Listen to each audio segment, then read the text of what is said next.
1절부터 11절까지. 마사 1 물결표 사인 11.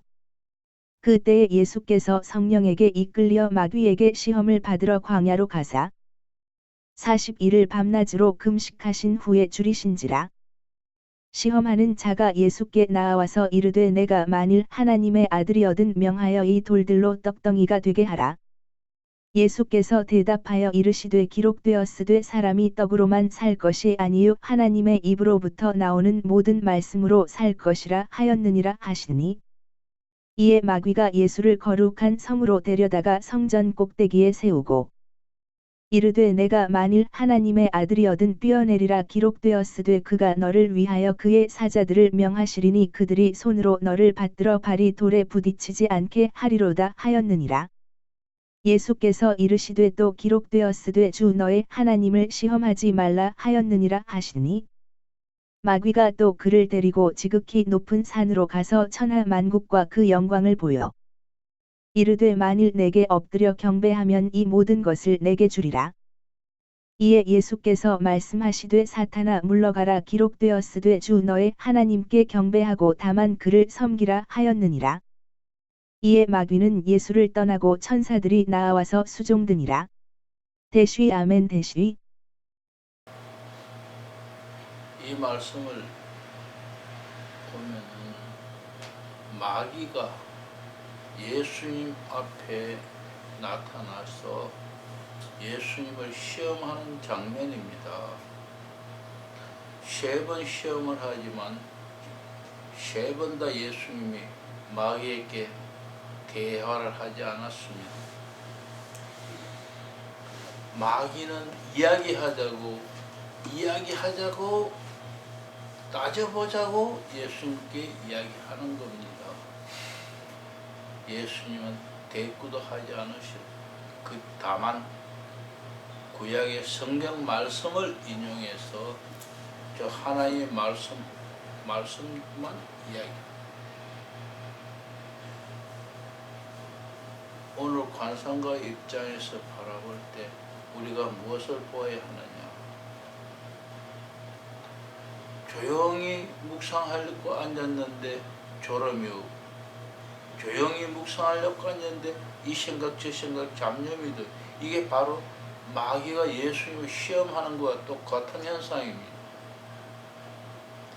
그런데 우리는 예수님과 달리 예수님은 그를 대꾸하고 대화하지 아니하고 하나님의 말씀으로 쫓아버렸습니다. 그런데 우리는 그 생각을 붙잡고 같이 늘어집니다. 그래서 예수님은 하나님의 말씀으로 물리쳤기 때문에 이겼고 우리는 하나님의 말씀으로 물리치지 아니하고 그 생각을 붙잡고 늘어지고 있기 때문에 결코 이기지 못한다. 그래서 분심 속에 빠져서 헤어나지 못하고 혹은 은혜가 너무 충만해서 다 주무시는지는 모르겠습니다만은 30분 동안에 묵상을 했다면은 주무신다는 것은 다 거짓말이에요. 그거는 묵상 안 했다는 이야기예요. 그냥 잠깐 목사님도 습관이 되어서 성경 읽고 이건 그런 거 하고 지나간 것 뿐이다. 솔직히 말해서 한 분도 묵상 안 했다고 저는 보고 싶어요. 이 묵상 껍데기만 했지 진심으로 좀 더 깊이 묵상하지 않았다.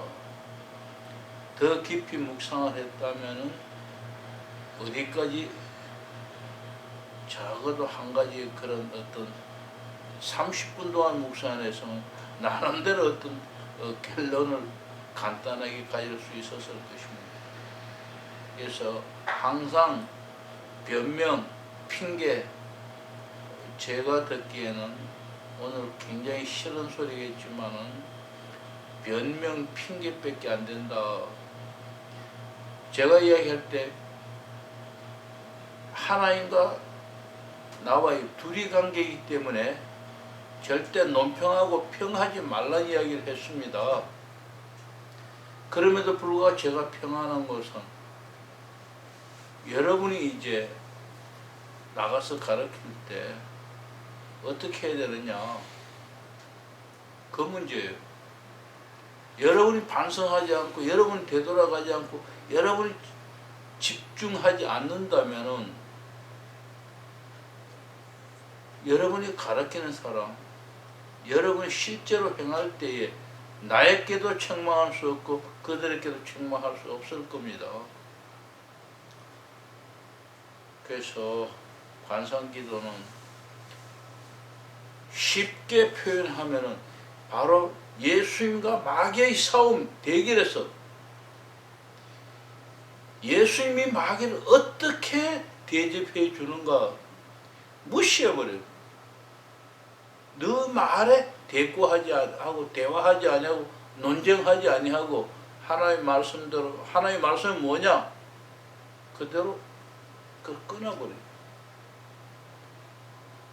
그것은 예수님이 말씀에 집중하고 있기 때문에 우리도 마찬가지. 우리는 그럼 구약의 말씀을 다 모르잖아. 몰라도 좋아요. 예수님이 하신 말씀 몇 마디라도 기억하고 있을 것입니다. 그리고 최소한 예수님 마귀와 어떻게 싸웠나 기억하고, 그렇다면은 시간이 나는 대로 하나님의 말씀을 특히 복음에 있는 말씀들을 자주 묵상하고 읽고 그래서 외우고 그래야 할 겁니다. 그래서 그 기도 중에 어떤 잡념이 나면 예수님은 말씀으로 물리쳐서, 우리는 무슨 말씀이냐, 그 말씀 못해도 나는 지금 거룩한 단어 한마디로 물리치겠다. 그렇게 집중해 나가는 것이 관상기도 훈련입니다. 그래서 근본적인 부분을 잠깐 오늘 묵상해보고자 했던 겁니다. 왜 이 말씀을 택했느냐 하면은, 이 말씀을 보면은 마귀가 예수님 앞에 나타나서 예수님을 시험하는 장면입니다. 3번 시험을 하지만 3번 다 예수님이 마귀에게 대화를 하지 않았습니다. 마귀는 이야기하자고 따져보자고 예수님께 이야기하는 겁니다.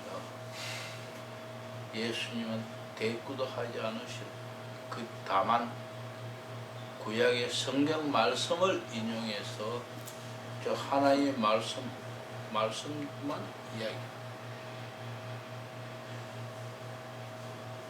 오늘 관상가 입장에서 바라볼 때 우리가 무엇을 보아야 하느냐? 조용히 묵상하려고 앉았는데 졸음이 오고, 조용히 묵상하려고 앉았는데 이 생각 저 생각 잡념이 들, 이게 바로 마귀가 예수님을 시험하는 것과 똑같은 현상입니다.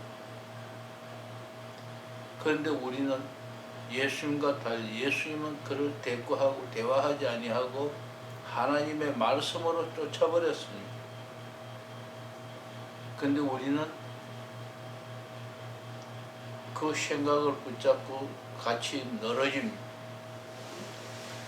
그래서 예수님은 하나님의 말씀으로 물리쳤기 때문에 이겼고, 우리는 하나님의 말씀으로 물리치지 아니하고 그 생각을 붙잡고 늘어지고 있기 때문에 결코 이기지 못한다. 그래서 분심 속에 빠져서 헤어나지 못하고, 혹은 은혜가 너무 충만해서 다 주무시는지는 모르겠습니다만 30분 동안에 묵상을 했다면은 주무신다는 것은 다 거짓말이에요. 그거는 묵상 안 했다는 이야기예요. 그냥 잠깐 목사님도 습관이 되어서 성경 읽고 이건 그런 거 하고 지나간 것 뿐이다. 솔직히 말해서 한 분도 묵상 안 했다고 저는 보고 싶어요. 이 묵상 껍데기만 했지 진심으로 좀 더 깊이 묵상하지 않았다. 더 깊이 묵상을 했다면은 어디까지 적어도 한 가지 그런 어떤 30분 동안 묵상해서는 나름대로 어떤 결론을 간단하게 가질 수 있었을 것입니다. 그래서 항상 변명, 핑계, 제가 듣기에는 오늘 굉장히 싫은 소리겠지만은 변명, 핑계밖에 안 된다. 제가 이야기할 때 하나님과 나와의 둘이 관계이기 때문에 절대 논평하고 평하지 말라는 이야기를 했습니다. 그럼에도 불구하고 제가 평하는 것은 여러분이 이제 나가서 가르칠 때 어떻게 해야 되느냐, 그 문제예요. 여러분이 반성하지 않고 여러분이 되돌아가지 않고 여러분이 집중하지 않는다면은 여러분이 가르치는 사람, 여러분이 실제로 행할 때에 나에게도 책망할 수 없고 그들에게도 책망할 수 없을 겁니다. 그래서 관상기도는 쉽게 표현하면은 바로 예수님과 마귀의 싸움, 대결에서 예수님이 마귀를 어떻게 대접해 주는가 무시해버려요. 너 말에 대꾸하지 않고 대화하지 아니하고 논쟁하지 아니하고 하나님의 말씀대로, 하나님의 말씀은 뭐냐? 그대로 그걸 끊어버려요. 그것은 예수님이 말씀에 집중하고 있기 때문에 우리도 마찬가지. 우리는 그럼 구약의 말씀을 다 모르잖아. 몰라도 좋아요. 예수님이 하신 말씀 몇 마디라도 기억하고 있을 것입니다. 그리고 최소한 예수님이 마귀와 어떻게 싸웠나 기억하고, 그렇다면은 시간이 나는 대로 하나님의 말씀을 특히 복음에 있는 말씀들을 자주 묵상하고 읽고 그래서 외우고 그래야 할 겁니다. 그래서 그 기도 중에 어떤 잡념이 나면 예수님은 말씀으로 물리쳤어. 우리는 무슨 말씀이냐? 그 말씀 못해도 나는 지금 거룩한 단어 한마디로 물리치겠다. 그렇게 집중해 나가는 것이 관상기도 훈련입니다. 그래서 근본적인 부분을 잠깐 오늘 묵상해보고자 했던 겁니다. 감사합니다. 자,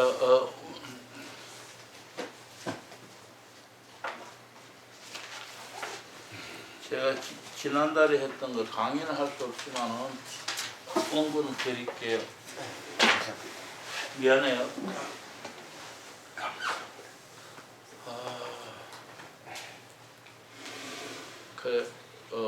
언제나 그렇습니다. 방학 때 길게 나오라 하는 것은 그냥 두면은 침체져 버리기 때문에 한 달에 한 번씩이라도 나오라 한 거고요. 나올 때는 정규 과정 아니기 때문에 세미나와 같이 중요한 내용들 표현하고 있습니다.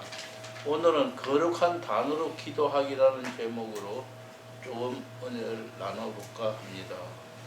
먼저 이 과정을 하기 전에 우리는 이 과정을 하지 않아도 기도할 수 있고 해도 기도할 수 있지만은 적어도 아카데미 과정을 하는 사람이라면 이 내용은 알고 있어야겠다 하는 생각입니다. 왜냐하면은 제가 강의할 때는 하루에 10시부터 저녁 7시 그 중에서 밥 먹는 시간 빼고 기도하는 시간 빼고 다 빼고 나면 실제 강의 시간 한 4시간 정도밖에 안 돼요. 그런 시간에 누구나 할 수 있는 간상기도 책 한 권을 다 강의를 해야 돼요. 그렇기 때문에 거룩한 단어를 써야 하는 그 흐름은 어떻게 해서 이렇게 됐고 어떻게 해서 거룩한 단어를 사용하느냐 하는 설명을 따로 하지 않습니다. 다만 관상기도의 종류에는 하고 그림을 그려놓고 책에 몇 페이지는 기억이 안 나는데요. 그림을 배경을 써놓고 예수님 시대를 이야기하면서 베네딕트와 그 다음에 1057년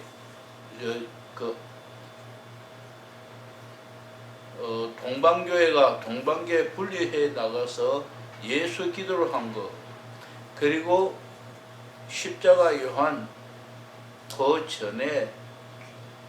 전에 종교 개혁에 대한 이야기를 잠깐 하고, 그리고 십자가 요한 그리고 테레사 이야기를 하게 됩니다. 이러한 과정에서 뭐라냐, 베네딕트는 수도원을 세우고 나니 사람이 모이다 보니까 베네딕트 규칙을 만들었다. 규칙을 만들어서 공동체 생활을 하지만은 그냥 육신적인 삶만 사는 게 아니라 영적인 삶을 살아야 하기 때문에 이들을 영적 지도를 해 나가는데 바로 뭘 했냐, 성경을 읽고 혹은 듣고 그리고 묵상하고 기도하고 그래서 강상에 들어가는 그 과정을 진행했다. 그것이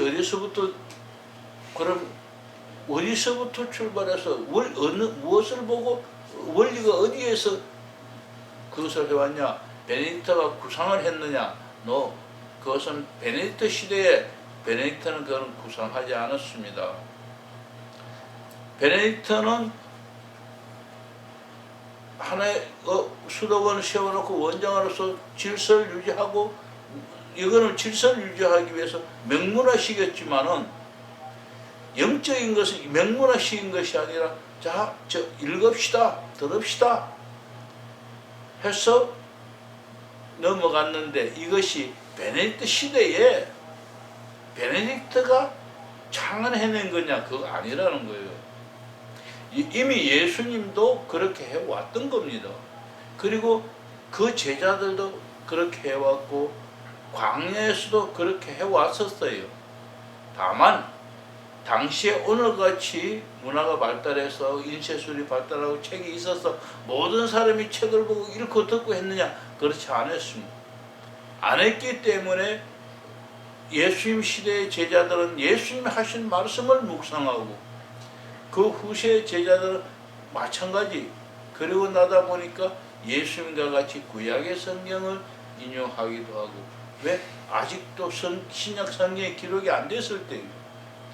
그러나 이제 바울하고 등등이 지나면서 제자들이 기록해가 이것이 필사돼서 많이 한 100여 년, 200년 지나면서 많이 퍼지고 하다 보니까 수도사들이 그것을 전해 듣고 그리고 묵상하기 시작하고, 그리고 글을 아는 사람 혹시 있으면 두루마리가 있어도 글 아는 사람이 없으면 못 읽고 있다. 글 아는 사람이 오면은 와서 읽으라 그리고, 그래서 2번, 3번 읽어주면은 그것을 깊이 기억을 하는, 이 유대 교육법에 따라서 같은 교육법으로 기도해왔던 거예요. 이것을 후대의 사람들이 학자들이 연구를 해보니까 아, 사막에 살던 사람이 그렇게 살아왔는데 바로 핵심적으로 베네딕트가 개발한 거다. 사실 개발한 게 아니고 그것을 집중적으로, 예를 들어 A라는 사람은 이렇게, B라는 사람이 이렇게 하던 것을 베네딕트 자기 하던 식으로 우리 이렇게 공동으로 같이 하자. 왜? 여러 사람이 같이 하니까 서로 따로따로 하면 곤란하잖아요. 그래서 우리 하나로 같이 하자. 그래서 뭐냐, 성경책이 있으면 그거 하나 읽어줘. 나머지 거기 같이 있던 사람은 뭐 몇 명이 됐겠어요? 뭐 많이 해봤자 10명, 20명이겠죠. 그 사람들에게 읽어주고 그 사람들 듣고 또 그 중에 누군가 그걸 아는 다른 사람이 또 읽어주고 그렇 해왔지 않겠는가. 이건 추측이고 기록에 조금씩 그런 것이 보이는 것이 있어. 그리고 그것을 조용히 묵상하는 거예요. 묵상을 하다 보니까 오늘 아까 우리가 이야기한 같이 어떤 나름대로 결론은 얻어지고 그러면 기도 제목이 생기는 거. 자연적 묵상이 하고 그냥 그 묵상의 결론에 따라 조용히 기도하고 끝나는 경우도 있고, 어떤 경우는 묵상하다가 자기도 모르게 그대로 기도로 진행이 되어버려. 관상에 들어가기도 한다는 거예요. 그래서 이것을 그 이후에도 계속 전해 내려왔습니다. 전에 오면서 그때는 뭐 했냐, 이분들이 기도하면서 잡념이 너무 많이 생기니까 이것을 어떻게 대체할까, 이것을 어떻게 대체할까 해서 그들은 바로 예수님, 핵심 모든 것은 예수님 기준이었기 때문에 예수님을 마귀를 어떻게 쫓아냈을까, 거기에 착안을 한 겁니다. 그래서 뭐냐, 그 사막의 교부들이나 수도자들이나 또 베네딕트 이후의 수도, 이런 쭉 초대교회 같은 데는 수도자들은 광야라는 표현을 써있고 수도하기 위해서 강야로 나아갔던, 거기는 왜 강야로 나가냐, 거기는 광야는 마귀 소굴이라는 생각을 한 겁니다. 모두가 광야는 사람이 있는 곳이 아니라 거기는 마귀의 소굴이, 마귀하고 싸우러 가. 수도자들이 광야로 나갔다는 것은 마귀하고 싸우러 간 겁니다. 그래서 안토니오는 20년간 마귀와 싸워서 20년 만에 저 자식 저거 도대체 우리 갈볼 수가 없는 인간이다. 우리가 가자. 더러운 놈의 새끼 우리가 떠나자. 또 그러면서 똥이 무서워서 피하냐. 더러워서 간다. 하고 마귀가 도망가 버린 거예요. 사실은 도망간 거예요. 이길 수 없으니까 도망간 거예요. 집을 뺏겼죠. 그 동굴에서 사왔는데 동굴이 뺏긴 거예요. 마귀가. 그래서 안토니오가 이기고 나니까 광야로 나가니까 심지어 도마뱀 정갈까지도 다 도망간다는 거예요. 자연히 순종하고 도망. 그와 같이 모두 광야 나갔던 것은 마귀와 싸워서 이기려고 나갔던 겁니다. 지난 우리 정 목사님 우리 가정에 합치기 전에 제가 수도 지침 공부를 했을 겁니다. 안티레티코스 해서 쭉 나왔던 뒤에 보면은 거기에는 뭐냐, 마귀를 싸워서 이기는 방법 해서 8가지만 성경 구절은 뭐 적어도 한 69절 이상 될 겁니다. 8가지 경우에 대한 성경 구절이 쭉 나와 있어요. 가서 다시 찾아보세요. 그게 뭐냐? 첫째는 기도 중에 어떤 탐욕이 생기느냐? 이럴 때 성경 말씀 이걸로 물리쳐라. 이와 같이 기도 중에 생활 중에도 어떤 탐욕, 예를 들어 정욕이 생기면은 이런 구절을 기억해라. 그게 수도 지침이에요. 그래서 그걸 기억함으로써 그 말씀을 떠올림으로써 그 말씀이 떠올랐다면 정욕이 안 생기죠. 잊어버렸기 때문에 생기는 거예요. 그래서 그 말씀을 떠올리는 거예요. 기도 중에도 마찬가지입니다. 기도 중에도 어떤 정욕을 불러일으키는 어떤 일이 나타나면 그 말씀으로 물리치는 거예요. 그것이 안티데이트 코스 나오는 그 수도 지침 많이 두껍게 돼 있을 겁니다. 제가 좀 몇 거 하다가 말았거든요.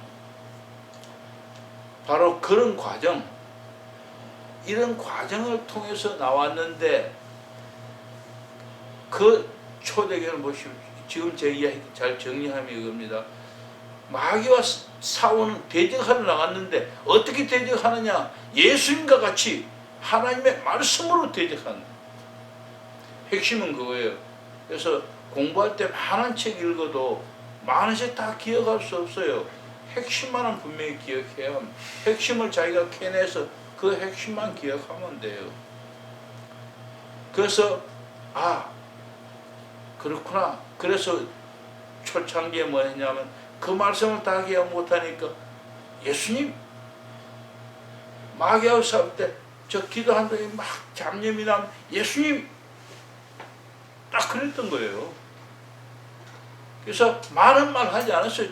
처음부터 예수님 아니면 예수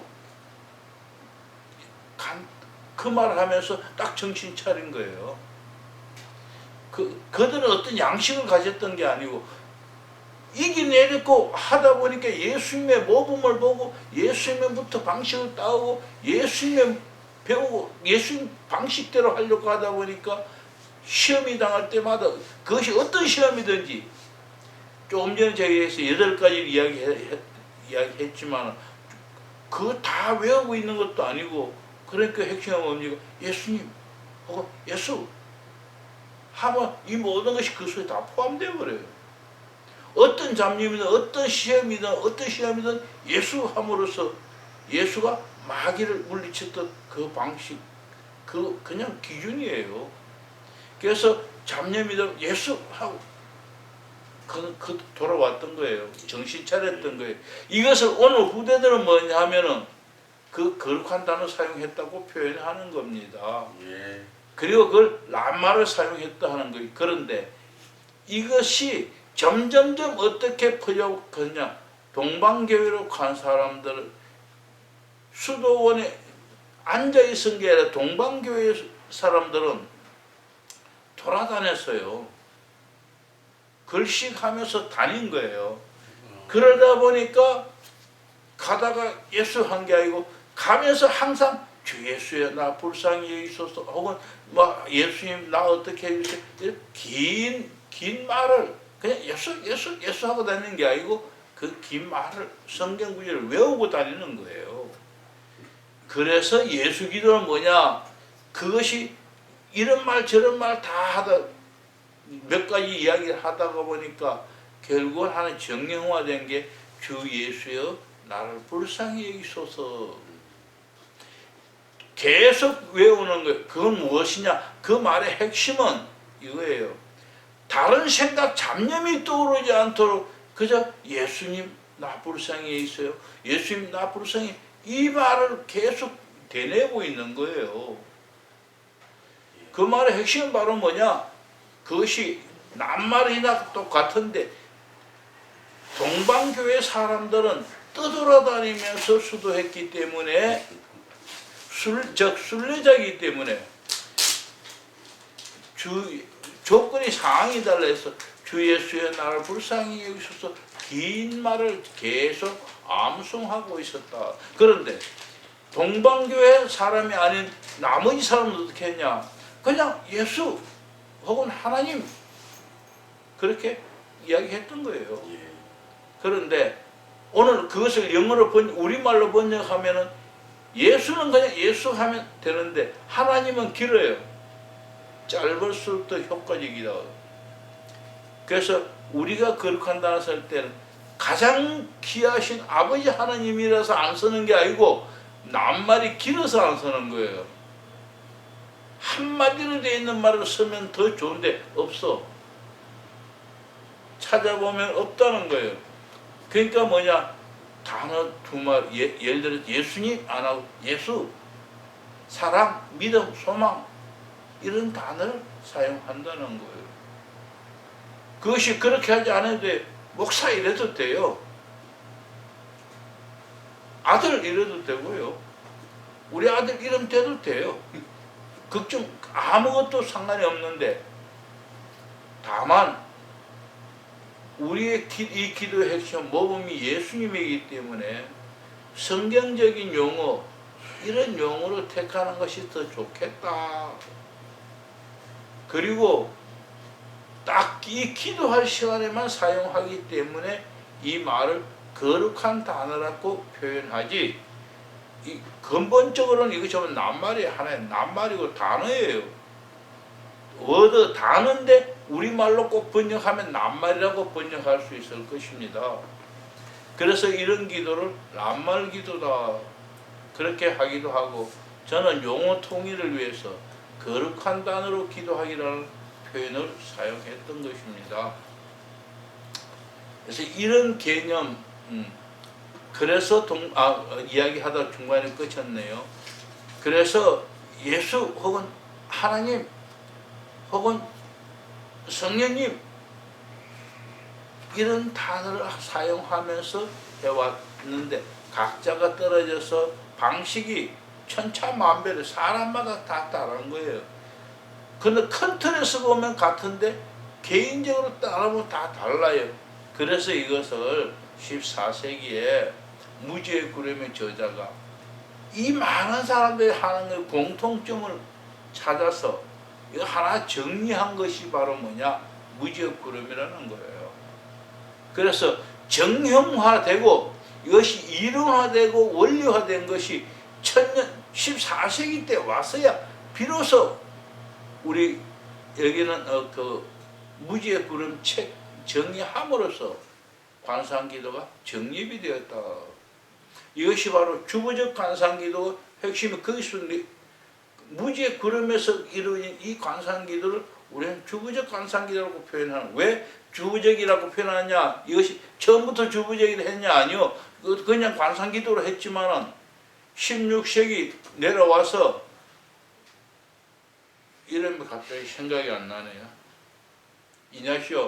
이냐시오가 섭득식 관상기도를 개발했기 때문에 구분하다 보니까 이거는 인간이 섭득한 것이니까 섭득식이고, 내려오던 것은 주부적이다. 만약에 이냐시오가 하지 않았다면 그냥 관상기도라고 말했을 거예요. 이 개념을 지금 우리는 확실히 알아야 합니다. 그러나 이냐시오가 섭득식 관상기도를 했기 때문에 구분해서 주부적이다. 그것이 뭐 같으냐? 가톨릭은 지금도 가톨릭이라는데 우리는 개신교는 딱 나와서 가톨릭 이단이다, 가톨릭은 뭐 어떻다 이렇게 비평해버리잖아요. 똑같은 겁니다. 제일 먼저는 동방교회가 나가서 자기들은 똑같은 금에서도 더 하다 돌아다니며 사정에 따라서 길게 해서 뭐 주 예수의 나라를 불쌍히 예수하고 길게 연부를 한 거고, 그래서 그것이 주보적 관상하고 다른 거냐? 아니, 같은 거예요. 큰 틀에서는 같은 거예요. 다만 환경에 따라 돌아다니기 때문에 늘 외우고 다니는.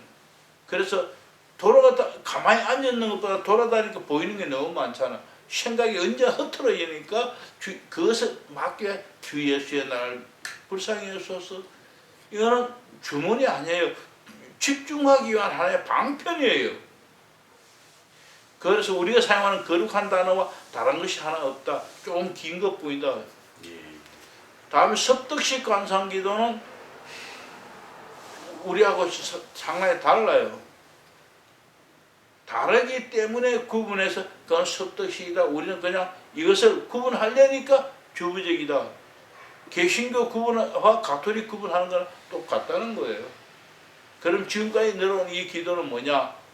주거적 간선기도인데 그냥 그대로 내려온 것이 아니고 무지의 구름에서 그대로 내려온 것이 아니라 너무 어려우니까 수도하는 사람들이 사실상 아빌라의 테레사 십자가 요한 시대에 와서 더 강해졌다.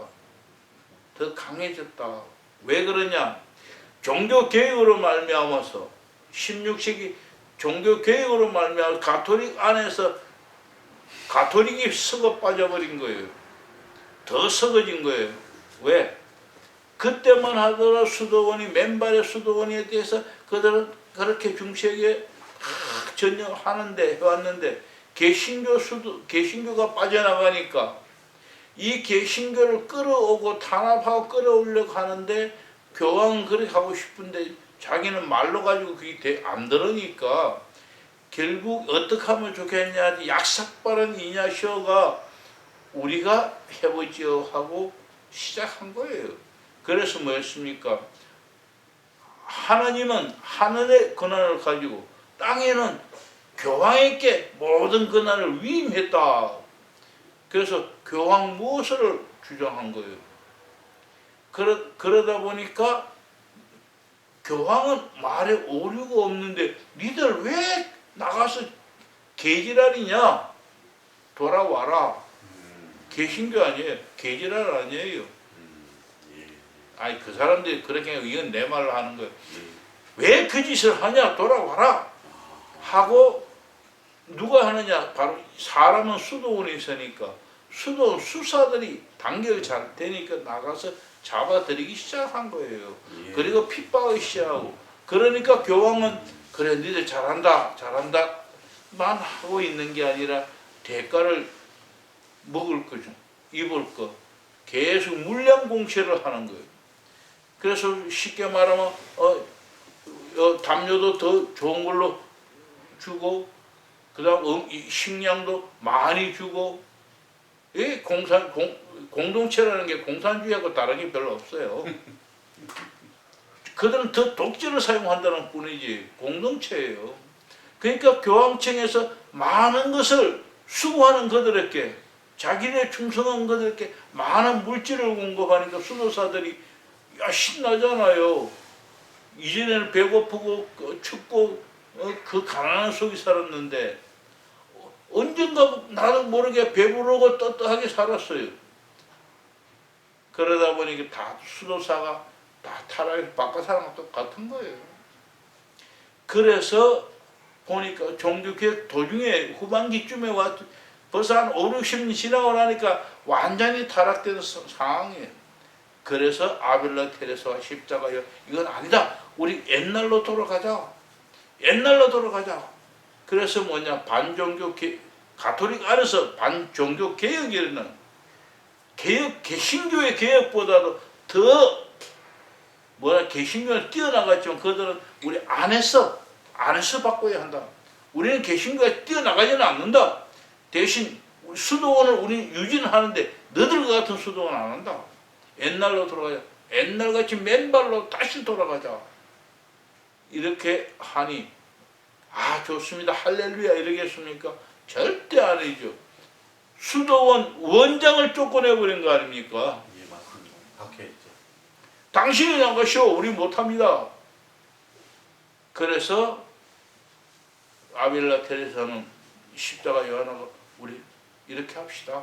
나는 다니면서 여자 수도원을 만들 테니까 당신하고 나하고 같이 다닐 수는 없어. 남녀가. 그러니까 나는 여자 수도원을 만들 테니까 당신은 남자 수도원을 만드시오. 그래서 우리 한 수도원입니다. 여기는 여자만 기원하지 남자 기원하지만 수도원은 같은 수도원입니다. 이거예요. 목표가 같고 모든 게 같다 이거예요. 다만 성이 달라서 그건 남성이고 여기 여성이다 이것뿐이에요. 그래서 그들이 수도하는데 십자가 요한과 아빌라 테레사는 서로 보완이 된 겁니다. 솔직히 말하면 십자가 요한보다 아빌라 테레사가 은혜가 더 컸어요. 체험이 더 많았고 하나님으로부터 직접 받는 이안에 더 많았다고 봐야 해요. 왜? 십자가 요한보다 아빌라 테레사는 순전히 20년 동안 훈련해서 그 경험으로 얻은 것이. 그래서 아빌라 테레사는 그랬을 때 아빌라 테레사 책을 어디든 보면 성경 구절을 인용한 데가 거의 없어요. 뭐라고 하냐? 성경에는 이렇다 이렇게 해요. 성경에는 어떻다. 저 우리가 마찬가지. 내가 성경 구절을 외우지 못하니까 성경에는 이렇게 이야기합니다 하고 설교할 때 그렇게 이야기해요. 뭐 솔직히 그래요. 나 성경 구절을 못 외우는데 그걸 찾아서 이제 내가 기억하는 성경에는 이렇다는 기억은 나니까 성경은 이렇습니다 하고 말하는 아벨의 대사와 똑같아요. 무식한 무지한 기억력 없는 나하고 똑같아서 그래도 은혜는 있으니까 성경에는 이렇게 말했고 하나님은 이렇게 말씀하셨다. 성경은 이렇다 이렇게 이끌어가는 것이 테레사예요. 그러다 보니까 초기에는 실수가 좀 있었어요. 뭐냐, 성경에는 이렇다 하면서 자기 생각을 너무 주장을 하다 보니까 이단적인 비성경적인 내용이 조금 포함되어 있어서 비판을 받았어요. 그러나 아빌라 테레사가 십자가 요한과 함께 하면서 십자가 요한의 책의 특징은 보면은 어느 것도 자기 개인의 생각을 주장하는 데는 거의 없어요. 거의 대부분이 성경 구절을 딱 갖다 대면서 그래서 이렇게 해야 한다는 이야기를 하는 거예요. 아빌라 테레사 십자가의 차이점이에요. 아빌라 테레사만으로도 온전하지 못하고 십자가 요한만으로도 온전한 둘이가 하나 될 때는 너무너무 온전하다 그런 생각이 들어요. 그래서 아빌라 테레사도 후기에는 실수 없이 성경적 오류 없이 읽어봐도 어디 봐도 우리가 봐도 오히려 개신교보다 이거는 제가 오히려라고 표현했습니다. 오히려 개신교보다 더 보수적인 더 성경적인 그런 결과가 되었습니다. 십자가 요한의 선책의 모든 논리는 성경에서 출발하고 성경적 근거를 대고 있다는 것 특징이 그겁니다. 그래서 십자가 요한은 주부적 간상 기도를 무지의 구름에서부터 이론화시켜 그대로 받아들이고 성경을 근거로 해서 설명을 하고 그대로 받아들이고 해설을 쉽게 말하면 해설을 성경 근거에 의해서 해석했다 이런 뜻이에요. 그러면서 차이점이 핵심적인 차이점은 아빌라 테레사는 묵상에 대해서 길게 설명을 해요. 왜? 그분은 처음부터 묵상을 하면서 기도해갖고 오랜 시간 몇 년 했는지는 모르지만 오랜 시간 묵상을 하다가 어느 순간에 묵상이 버려지고 관상이 체험했기 때문에요. 그 기간 20년이라는 19년인가 그렇죠. 20년이라는 세월이 걸렸기 때문에 그는 성경적인 것보다는 실제 체험적인 문제를 썼고 십자가 요한은 그는 9개월이에요. 물론 나머지도 있지만 결정적인 것은 9개월이에요. 그 짧은 기간에 체험했지만 그분은 속에 성경이 가득 들어있는 거예요. 그러다 보니까 그 구간도 성경 말씀으로 문제가 해결되어 왔고 그 안에서도 모든 것은 받는 시험, 고통은 안티레티코스와 마찬가지로 성경 말씀으로 다 물리치고 살았던 거예요. 그러자 9개월 만에 하나님이 하나 되어 주시는 관상이 체험을 하고 그는 관상이 돼. 그리고 나서 그는 이렇게 말합니다. 한 번 관상이 이르면은 돌아오고 싶어도 돌아올 수 없다. 아빌라 테레사는 그런 말 안 해요. 십자가 요한이 하는 말이에요.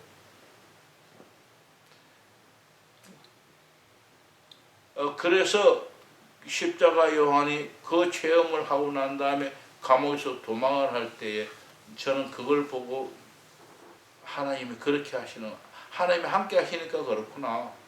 도망 나올 때도 도망을 나온 게 아니라 천사가 데리고 끌고 나온 거예요.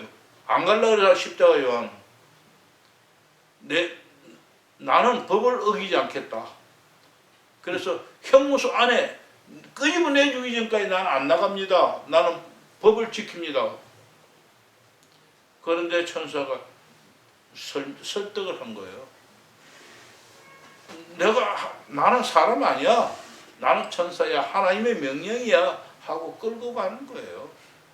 나오는데 문이 6개 문을 통과해야 되는데 구중궁궐 같은데 감옥인데 문을 6개를 통과하는데 천사가 나오다가 문을 뜯다가 열쇠를 떨어뜨렸어요. 열쇠 뭉치를 떨어뜨리니까 떨그덩 소리 나는 그 방에 있던 사람이 딱 봤는데 아무것도 안 보이는 거예요. 천사와 십자가 요한이 거기 섰는데 안 보이는 거예요. 그러니까 잠을 깨서 소리가 나서 떴는데 아무것도 안 보이니까 그냥 또 자는 거예요. 그 열쇠 줄 서서 또 열고 또 열고 나와서 6개 문을 다 통과해 나왔는데 담을 뛰어넘으려고 보니까 물론 그냥 뛰었어도 천사가 받을 수 있었겠죠. 그렇지만은 밑에 보니까 높이가 엄청 높으니까 지금 그냥 생각하면 한 20m 됐던 것 같아요. 이건 그냥 내 추측이에요. 책에 그 거리가 얼마지 몇 피트 그는 정도 나와 있는데요. 6길 정도인가? 그런데 지금 정확히 기억이 안 나서 한 20m 됐던 것 같아요. 그런데 내려갈 수가 없는 거예요. 그런데 딱 하나님 주신 지혜는 감방에 들어가서 커튼을 걷고 감방에 또 들어간 거예요. 감방에 들어가서 감방에 커튼을 걷어서 쭉쭉 찢어서 새끼를 꾼 거예요. 그래서 새끼를 꺼가지고 줄을 넣고 타고 내려갔는데 그 줄이 짧았다는 거죠. 그 줄이 짧았어요.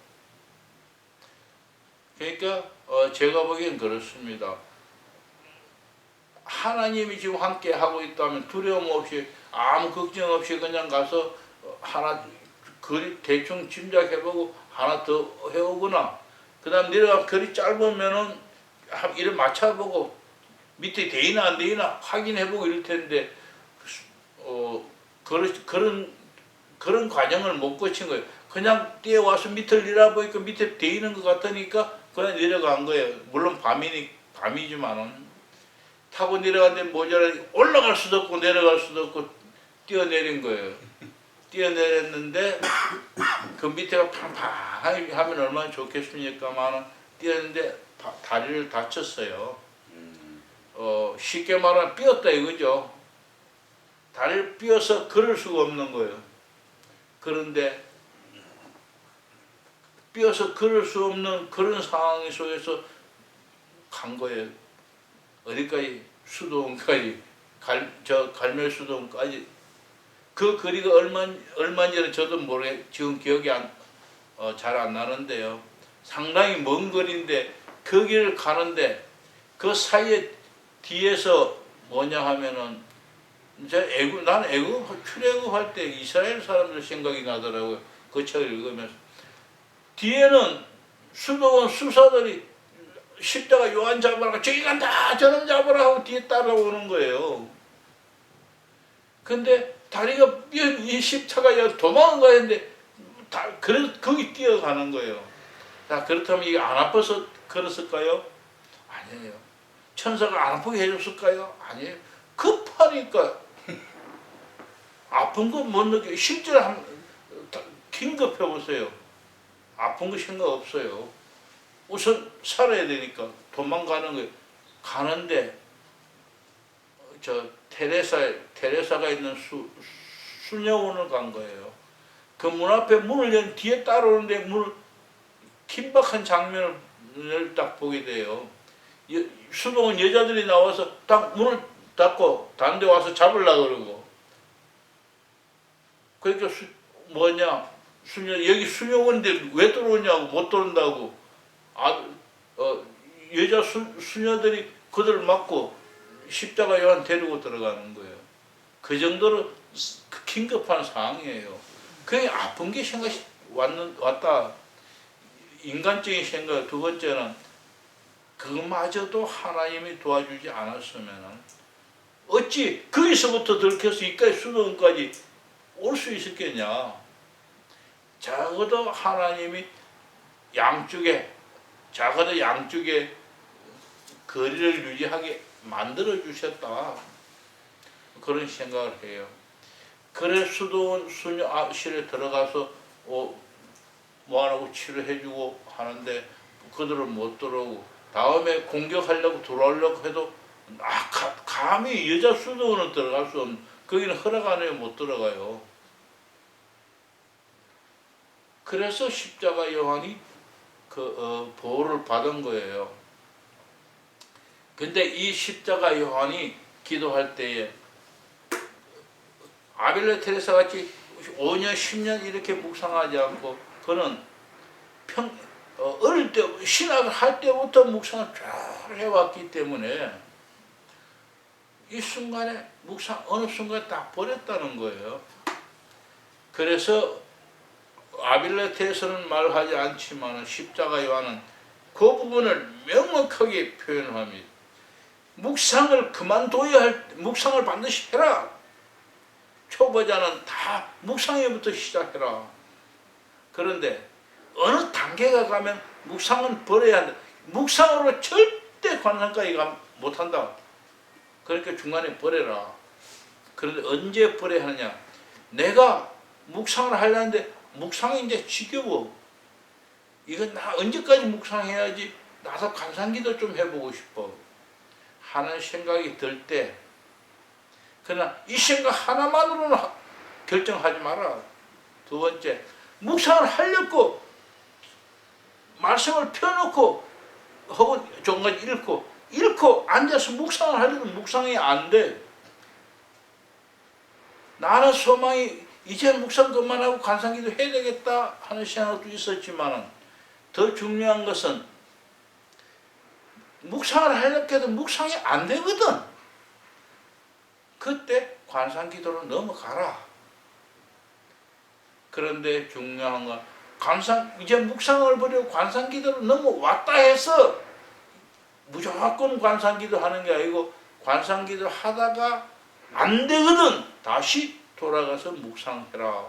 이것이 십자가 요한의 핵심입니다. 묵상에서 관상으로 무조건 다 신을 가라가 아니고 관상기도 하다가 관상기도 잘 안 되거든. 넌 아직 때가 아니야. 다시 돌아가서 묵상기도 해라. 그래서 다시 때가 오면 관상으로 넘어가라. 그러나 묵상으로서는 결코 관상이 이룰 수 없다. 그게 무슨 말입니까? 기도를 쉬어서는 안 된다는 얘기예요. 묵상하다가 묵상으로서만은 안 되지만은 관상기도로 넘어가야 하지. 그냥 끝쳐버리거나 싫어서 그만두거나 하지 말아라. 그리고 기도하는 도중에 잡념은 어떻게 제거했느냐. 사마의 교부들이나 쭉 내려오는 사람들은 그냥 예수 그때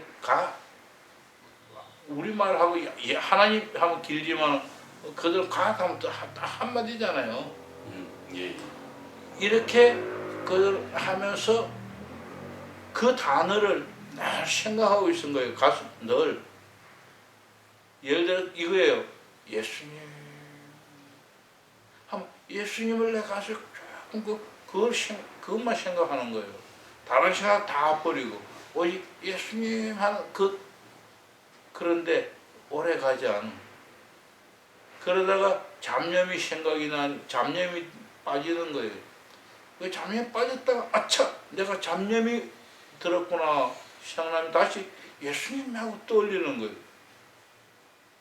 예를 들어 갓 한 사람은 갓, 아버지 한 사람 아버지, 뭐 성령 한 사람은 성령, 성령님 지속적으로 한 단어만 생각. 이걸 기억해. 주 예수의 나를 불쌍히 해서 주 예수의 나를 계속 돌아다니면 하는 거나 똑같아요. 기도를 예수님, 예, 예수님 하는 게 아니고요. 예, 예수님 하고 그 여운으로 있는 거예요. 그리고 잡념이 떠오르면 잡념에서 아차 내가 잡념에 빠졌구나 생각이 나면 다시 그 단어를 떠올려서 예수님, 우리 예를 들어서 주여 같으면 주여 하고 다시 떠올리는 거예요. 이것이 그들이 해왔던 거예요. 그런데 우리는 지나오면서 어떻게 해야 되나 조금 변형되어 왔다. 그래서 십자가 요한은 그것마저도 분심같이, 사실은 분심이에요. 많은 분심으로 쪼개지 않기 위해서 한 가지 생각만 하는 거예요. 무슨 말인지 이해가시겠어요? 막 갈갈이 찢어진 생각, 이런 생각 하지 않게 한 가지 생각하다 보면 남은 생각 떨어져 나가잖아요. 그래서 이 마지막 한 가지 생각은 하나님이 은혜로 떨어져요. 그래 무의식 속으로, 즉 의식 없는 속으로 들어갔을 때 하나님과 대화. 의식이 있는 동안은 내 의식으로 남아, 내 생각으로 남아있기 때문에 하나님과의 장벽이에요, 그게. 그래서 내 의식이 없어질 때에 이때 하나님의 것으로 하나님과 대화 가능합니다. 그래서 십자가 요한은 묵상할 때는 아빌라 테레사는 늘 일주일간의 고난, 예수님의 고난을 묵상했지만 십자가 요한은 오직 예수님이 십자가에 매달리신 그 장면만 묵상했. 그러나 묵상이 끝나고 광산에 들어갔을 때는 아무 생각도 안 하는 거예요. 예수님 하는 이런 거룩한 단어를 십자가 요한은 거룩한 단어를 사용하지 않았어요. 아무것도 생각이 캄캄한 그 형무소서 아무 생각하지 않고 그저 하나님만 보고 있은 거예요. 그런데 그러면 니는 십자가 요한대로 한다면서 왜 거룩한 단어라고 표현하느냐? 모두 출발은 무지에 구름에서 예수 십자가 요한까지 넘어왔지만 십자가 요한의 모든 이론이 좋지만 십자가 요한과 같이 가만히 앉았기는 너무 어렵다는 거예요. 그래서 뭐냐, 토마스 키딩 같은 경우가 옛날같이 거룩한 단어를 다시 사용하자. 키딩이. 그래서 토마스 키딩이 훈련할 때는 거룩한 단어를 떠올리라 그랬어요. 그 책을 아무리 읽어봐도 거룩한 단어를 어떻게 떠올리는지 자세한 설명 없어요. 결국은 이거예요. 예를 들어서 거룩한 단어, 예를 들어서 우리 그냥 주여로 생각했다면 주여 하는 단어를 내 가슴 속에 기억을 하는 거예요. 주여. 그리고 주여 하면 그 여운으로 다른 거 다 잊어. 그 여운 쭉 나아가는 거예요. 그러다가 그 여운이 끊어지고 잡념이 들어오면 다시 그 단어를 또 주여, 주여. 그것이 마치 길게 나가는 것 같이 혹은 깊은 우물 속으로 들어간 저 같은 경우 저의 경험으로는 여러 번 같은 경험인데 주여 하는 단어 쓰고 있는데 보면 마치 내가 우물 속으로 빠져 들어가는 것 같은데 그것이 어디까지 가 얼마나 깊은지 너무너무 들어가도 우물이에요. 들어가도 끝이 없이 끝 들어가는데 들어가다 보니 없어져 버렸어. 나도 없어져 버리고 우물도 없어져 아무것도 없어져. 저 무의식 속에 들어가고. 이런 것이 이건 사람마다 다르기 때문에 제가 거기서 설명을 안 했어요. 이제는 이야기하지만. 그래서 저는 그랬습니다. 조용히 기도하고 앉았으면 마치 이런 우물 같은 것이 보이고, 그러면서 이것이 이렇게 깊어요. 근데 나도 모르게 거기를 들어가는 거예요. 천천히 한 발 가는 게 아니고요. 마치 그 옛날에 그 영화 같은 거 이런 거 보면 막 쭉 가는 것 같이 거기를 쭉 들어가는 게 이렇게. 나도 모르게 그냥 빨려 들어가요. 빨려 들어가는데 한없이 들어가다가 보면 없어져 버렸어. 그때는 의식 자체가 없는 거예요. 자, 나중에 기도 마치고 보면은 의식으로 돌아서 보면 내가 우물 속에 빠졌는데, 우물 속으로 한없이 들어갔는데 끝도 안 보이고 우물도 안 보이고 나도 못 봤어. 그런 상황이 되는 거예요. 바로 그것이 무의식 상태. 그 속에서, 그런 상황 속에서 하나님과 대화는 어차피 제가 한번 이야기했던 거니까 또 하죠. 그래야 간단히 표현할 때, 기도하는 도중에 뭡니까? 미팅을 끝나시고 나오고 집에 올렸고 차로 시동을 거는데 시동이 안 걸려. 고물차라서. 그래서 짜증이 나서 이놈 차 언제 바꿨냐고 하고 하는데 노인네가 내가 시동 걸어주랴? 내가 도와주랴? 아이, 가짜잖아요, 노인네. 젊은 나도 못하는데. 됐어요. 됐어요. 하고 또 시동은 안 걸려요. 세 번째 또 시동은 안 걸렸는데 옆에 또 영감쟁이가 내가 해주려고 그랬어요. 짜증이 나서. 짜증나고 나도 시동 안 걸리는데 어떡해. 대답도 예 소리도 안 하고 그냥 조수석으로 나가버린 거예요. 그냥 지나가니까 언제 올라왔던지 딱 건드리는데 탁 시동 걸리는 거예요. 기가 차잖아요. 나는 쭈그렇게 해도 안 되는데 영감쟁이가 올라와서 딱 쳐다보니까 그 영감쟁이가 아니고 바로 예수님이더라는 거예요. 내 눈을 봤을 때 또 내 욕심이 가득 찼을 때, 내가 분이 났을 때는 영감쟁이로 보였는데, 내가 어쩔 수 없으니까 내 욕심 버리고 물러나니까 올라와서 시동 걸은 사람, 시동 걸은 사람 얼굴을 보니까 주님이더라는 거예요.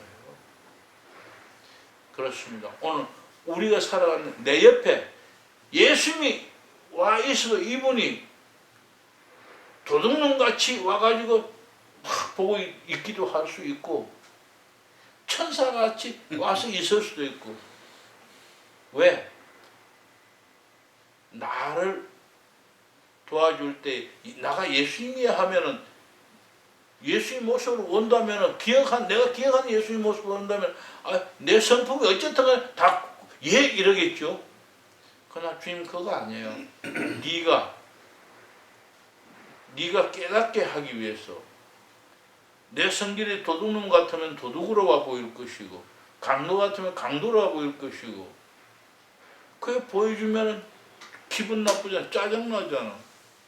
그렇지만은 굴복할 수밖에 없는 상황이 만들어지고, 그래서 그때 그 후에 반성하게 되는 거예요. 주님 그런 방식으로 우리에게 보여주시고 우리에게 말씀하신, 깨닫는 자는, 그것을 깨닫는 사람은 은혜가 되고 못 깨달으면 그만이에요. 그래서 뭐가 필요하냐, 지난주에 같이 완벽에 이르는, 기도한다고만 되는 것이 아니라 삶이 따라가야 한다.